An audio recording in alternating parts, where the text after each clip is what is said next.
Morning students. Grammar में ही आगे बढ़ते हुए अब हम नेक्स्ट टॉपिक करेंगे। आप सभी लोग श्लोक बुक निकाल लीजिए। श्लोक बुक में आज हमको लिंग पढ़ना है, जिसको कि इंग्लिश में जेंडर्स बोलते हैं।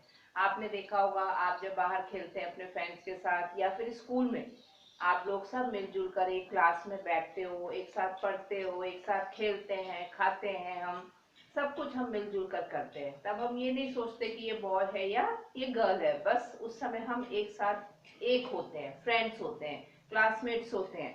तो लेकिन हिंदी में जब हम पढ़ते हैं बेटा, तो ग्रामर में जो आज हम पढ़ेंगे कि लिंग दो प्रकार के होते हैं। ठीक है, लिंग दो प्रकार के होते हैं, जिसको हम इंग्लिश में जेंडर्स बोलते हैं। तो ये श्लोक बुक देखिए, आपकी श्लोक बुक में ग्रामर में पार्ट 6 ये हमारा अभी essay 1 का आखिरी चैप्टर है, इसलिए आपको अभी मैं कंटिन्यू डेली ग्रामर वर्क ही दे रही हूँ। ये लेसन के बाद हमारा ग्रामर का वर्क कंप्लीट हो जाएगा।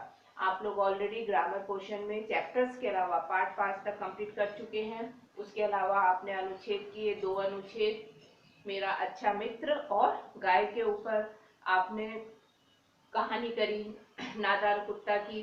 तो इस तरह से जो ये हम प्रोसेस आगे बढ़ाते जा रहे हैं, इसी में अब हम आज आखिरी चैप्टर करेंगे। मुझे उम्मीद है कि कल जो मैंने गद्यांश कराया था, अनसीन पैसेज जो होता है, उसकी आप लोगों ने अच्छे से प्रैक्टिस करी होगी। मैंने आपको बताया था कि वही का वही पैसेज आपके एग्जाम में नहीं आएगा, वो आपको केवल एक एग्जाम्पल के लिए मैंने करवाया है कि इस टाइप से आपको प्रैक्टिस करनी है। कोई भी स्टोरी की आप रफ कॉपी में किसी भी स्टोरी बुक से पढ़ के रफ में आप उसी पैटर्न से प्रैक्टिस करेंगे। अब आगे देखिए, व्याकरण पार्ट 6। पार्ट 6 हमको आज कंटिन्यू करना है। आज मैं आपको इसका इंट्रोडक्शन, इसके प्रकार, ये सब बताऊंगी कि क्या होता है लिंग, और फिर हम दूसरे दिन उसकी एक्सरसाइज को कंप्लीट करेंगे। सबसे पहले देखिए किस चीज को हम लिंग बोलते हैं। अभी मैंने आपको नॉर्मली उसमें बताया कि हिंदी में लिंग दो प्रकार के होते हैं, एक होता है पुल्लिंग और एक होता है स्त्रीलिंग। पुल्लिंग का मतलब होता है कि वो शब्द जिनको सुनते ही, बोलते ही हमको समझ में आ जाता है कि हम किसी बॉय के बारे में बात कर रहे हैं। और स्त्रीलिंग शब्द कौन से होते हैं? स्त्री, स्त्री माने किसी भी औरत के लिए, किसी भी लड़की के लिए, लेडी के लिए। तो स्त्रीलिंग मतलब जब हम किसी भी गर्ल के बारे में बात करते हैं, वुमेन के बारे में बात करते हैं, तो जब हम उसके नाम सुनते हैं या हम जो अपना प्रोनाउंसिएशन करते हैं, जब हम उच्चारण करते हैं, तुम कहाँ जा रहे हो, तुम कहाँ जा रही हो, तो आपको समझ में आ रहा है दोनों सेंटेंस में कि हम बॉय के बारे में बात कर रहे हैं कि गर्ल्स के बारे में बात कर रहे हैं। तो यही चीज आज हम लिंग के अंतर्गत पढ़ेंगे कि लिंग क्या होता है। सबसे पहले देखिए परिभाषा। परिभाषा मीन्स आपने पिछले चैप्टर में भी पढ़ा है कि परिभाषा का मतलब क्या होता है, क्यों हम उसको परिभाषा बोलते हैं। परिभाषा किसी चीज के बारे में बताना। जैसे शब्दों के, शब्द आपको पता है वर्ड, जिस रूप से, मतलब जो भी शब्द हम बोल रहे हैं, जैसे मैंने अभी आपको बताया कि तुम कहाँ जा रहे हो, रहे मैंने बोला तो आपको समझ में आ गया हम बॉय के बारे में बात कर रहे हैं। और अगर मैं बोलती हूँ तुम कहाँ जा रही हो, रही मैंने बोला तो आप समझ गए कि ये गर्ल के बारे में बात की जा रही है। तो वही चीज इसमें बताया गया है कि शब्दों के जिस रूप से पुरुष, या पुरुष माने कोई भी बॉय, लड़का है ना, बड़े लोग हैं तो वो पुरुष हो जाते हैं, और जो छोटे हैं वो बॉय, लड़का कहलाते हैं ना। बड़े जो आदमी हैं, मैन है, वो पुरुष हो गए, और बॉय जो अभी आप लोग हो, आप लोग लड़का। तो रूप से पुरुष या स्त्री, स्त्री अभी मैंने आपको बोला गर्ल।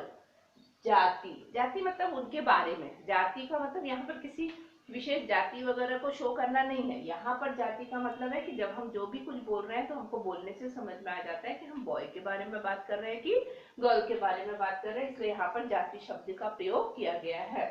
बोध होता है, बोध माने पता चलता है, हमें पता चलता है किसी भी रूप से जब हम उस शब्द को बोलते हैं तो हमको पता चलता है कि हम बॉय के बारे में बात कर रहे हैं या गर्ल के बारे में बात कर रहे हैं, तो उसको बोलते हैं बोध। बोध का मतलब समझ में आया ना आप लोगों को, कि बोध का मतलब होता है उस चीज के बारे में पता होना, उसे लिंग कहते हैं।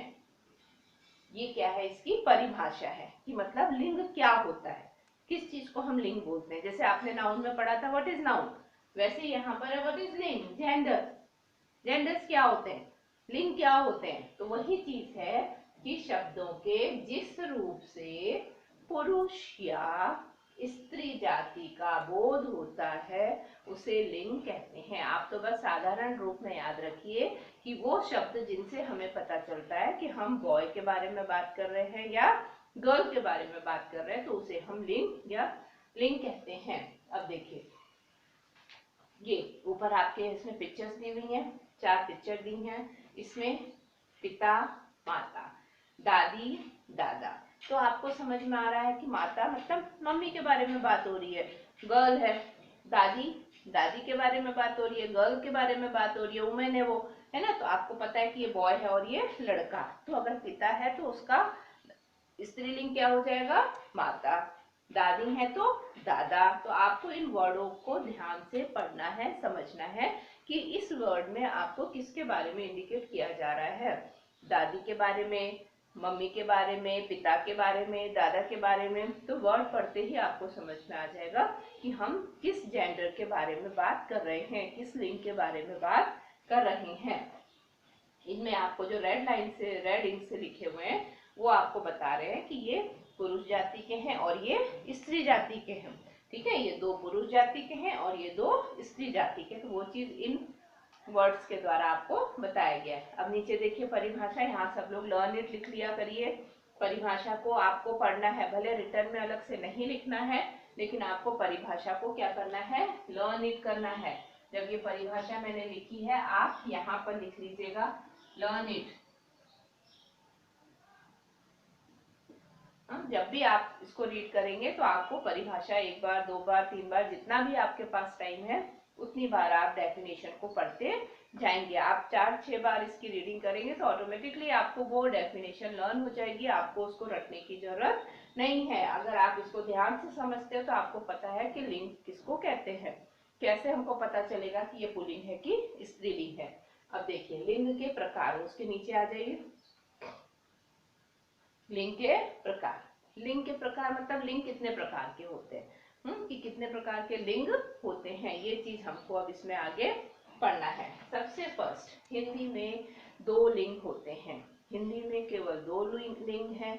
जब आप थोड़ी बड़ी क्लास में आएंगे, आप संस्कृत पढ़ेंगे तो फिर आप उसमें पढ़ेंगे कि संस्कृत में 3 लिंग होते हैं। लेकिन हिंदी अभी हम पढ़ रहे हैं तो आपको पता होना चाहिए कि हिंदी भाषा में कितने प्रकार के लिंग होते हैं, काइंड्स जो होते हैं, कि प्रकार की कितने प्रकार के लिंग हैं, कितने हैं। तो सबसे फर्स्ट है पुल्लिंग। ठीक है, पुल्लिंग जिसमें अभी मैंने आपको बताया कि वो वर्ड जिनको बोलने से ही हमको समझ में आ जाता है कि हम किसी बॉय के बारे में बात कर रहे हैं, उसको क्या बोलते हैं, पुल्लिंग। ये देखिए फर्स्ट वर्ड है, फर्स्ट पुल्लिंग।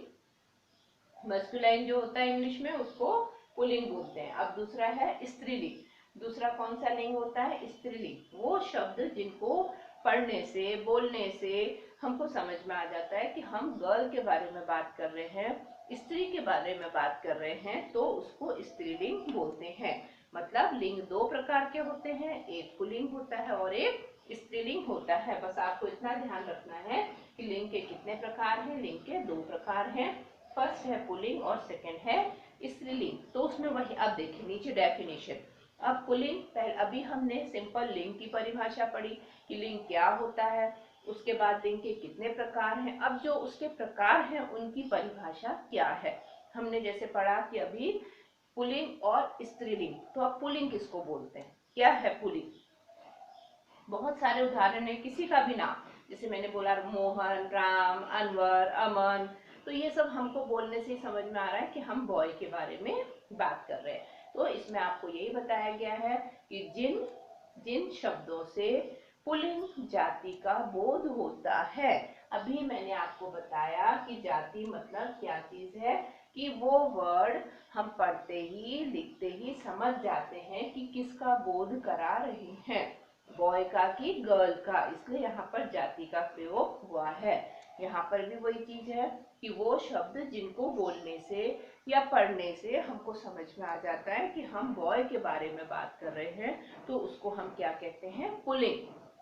क्लियर हुआ कि पुल्लिंग क्या है कि वो शब्द जिन शब्दों को बोलने से ही हमको समझ में आ जाता है कि हम पुल्लिंग के बारे में बात कर रहे हैं। बॉय के, आप तो बस सिंपल चीज याद रखिए कि पुल्लिंग माने बॉय और स्त्रीलिंग माने गर्ल।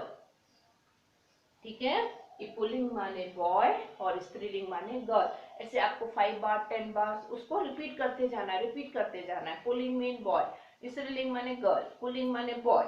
ऐसे करते आप उसको ध्यान से पढ़ेंगे, अपने आप आपको समझ में आ जाएगा। इसको रटने की जरूरत नहीं है, बस आप इतना याद रखिए कि जो वो शब्द जो हम बोलते ही समझ जाते हैं कि हम किसके बारे में बात कर रहे हैं, बॉय के बारे में या गर्ल के बारे में, वो शब्द लिंग कहलाते हैं। और लिंग कितने प्रकार के होते हैं? 2 प्रकार के, पुल्लिंग और स्त्रीलिंग।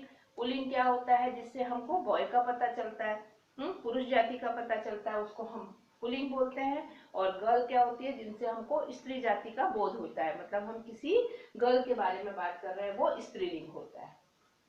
क्लियर? ये देखिए, अब इधर उदाहरण दिए हैं आपको, पुल्लिंग के उदाहरण दिए हुए हैं आपकी बुक में बहुत सारे। ये तो एक जितने हैं, इसके अलावा भी आप बहुत सारे ना, आप जैसे शेर हो गया, शेर बॉय है ना, लड़का, फिर हिरण, ऊंट, हिरनी होगा तो स्त्रीलिंग हो जाएगा, ऊंट, ऊँटनी, ऐसे धोबी, धोबिन, लड़का, लड़की। तो इस तरह से अभी हम आगे बेटा लिंग बदलते जाएंगे। तो बस आपको ये चीज, सिंपल चीज ध्यान रखनी है कि जिन शब्दों से हमको पुरुष जाति का बोध होता है वो शब्द पुल्लिंग कहलाते हैं। उदाहरण के लिए ऊंट, धोबी, हिरन, बालक, राम, मोहन, शेर, ऐसे आप किसी का भी उदाहरण ले सकते हैं, बहुत सारे नाम हैं। तो ये सब पुल्लिंग कहलाते हैं, जिनके बोलने से ही हमको समझ में आ जाता है कि हम बॉय के बारे में बात कर रहे हैं, पुल्लिंग के बारे में बात कर रहे हैं। अब नीचे देखिए, स्त्रीलिंग जो पॉइंट 2 था, जो उसका दूसरा प्रकार है वो क्या है? स्त्रीलिंग। अब स्त्रीलिंग क्या होता है? स्त्रीलिंग जैसे हमने पुल्लिंग में अभी पढ़ा कि जिन शब्दों को पढ़ने से ही हमें पता चल जाता है कि हम पुल्लिंग के बारे में बात कर रहे हैं वो बॉय है, और जिन शब्दों से हमें पता चल जाता है कि हम स्त्री के बारे में बात कर रहे हैं, गर्ल के बारे में बात कर रहे हैं, तो वो स्त्रीलिंग शब्द है। अब इसके भी उदाहरण आपको दिए हुए हैं कि क्या क्या है। अब जैसे देखिए, ऊंट था बॉय, तो ऊँटनी क्या हो गई? गर्ल हो गई। धोबी बॉय, धोबिन गर्ल, हिरन, हिरनी, बालक, बालिका। ठीक है, तो ये बॉयज थे और ये गर्ल हो गई, तो जेंडर चेंज हो गया, लिंग बदल गया। ऊपर हमने पुल्लिंग के बारे में पढ़ा, नीचे स्त्रीलिंग के बारे में पढ़ा, लेकिन आपको वर्ड पढ़ने से खुद ही समझ में आ गया कि हम बॉय के बारे में बात कर रहे हैं और इन वर्ड्स में हम गर्ल के बारे में बात कर रहे हैं।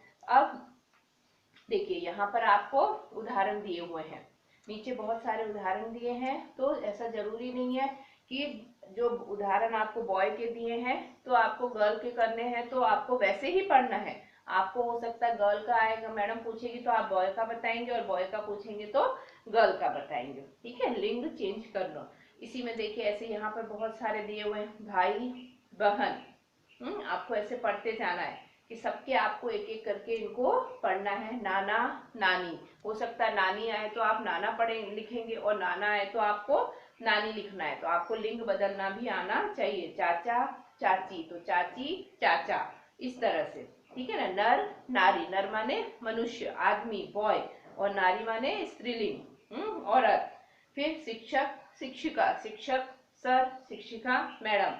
फिर मोर, मोरनी, मोर जो पिकॉक है बॉय, और मोरनी जो गर्ल है। तो इस तरह से आपको गर्ल की भी प्रैक्टिस करनी है और बॉय की भी पढ़नी है। आप दोनों को रीड करते जाएंगे, एक बार इसको पहले पढ़िए, फिर इसको पढ़िए, फिर इसको पढ़िए, तो आपके दोनों आंसर साथ में आते जाएंगे। अब दूसरे उसमें देखिए, लड़का, लड़की। हम लड़की बोलेंगे तो लड़का हो जाएगा, लड़का बोलेंगे तो लड़की हो जाएगा, क्योंकि हमको लिंग चेंज करना है, लिंग बदलना है। तो इस तरह से आज आप क्या करेंगे, इन दोनों पेज को बहुत अच्छे से पढ़ लेंगे। ठीक है, और मैं कल आपको, आज आपका यही होमवर्क है कि आपको डेफिनेशन याद करनी है, लिंग किसे कहते हैं, उसके अलावा पुल्लिंग और स्त्रीलिंग की भी आपको परिभाषा एक बार याद करनी है, उसको पढ़ना है। आपने इतने अच्छे से समझ लिया, आपको उसको रटने की जरूरत नहीं है। आप उसको 2, 3 बार, 4 बार रीड करिए, ऑटोमेटिकली वो आपको लर्न हो जाएगी कि जेंडर क्या होता है, लिंग क्या होता है। उसके अलावा आप ये दोनों कॉलम्स जो आपको यहाँ पर दिए हुए हैं इनकी भी खूब अच्छे से रीडिंग प्रैक्टिस करेंगे। इसको आप बोलते जाएंगे, पढ़ते जाएंगे, बोलते जाएंगे, तो आपको ऑटोमेटिकली ये लर्न हो जाएंगे कि पुलिंग को कैसे चेंज करना है। ठीक है, अब कल हम आगे की एक्सरसाइज कंटिन्यू करेंगे। Thank you and have a nice day.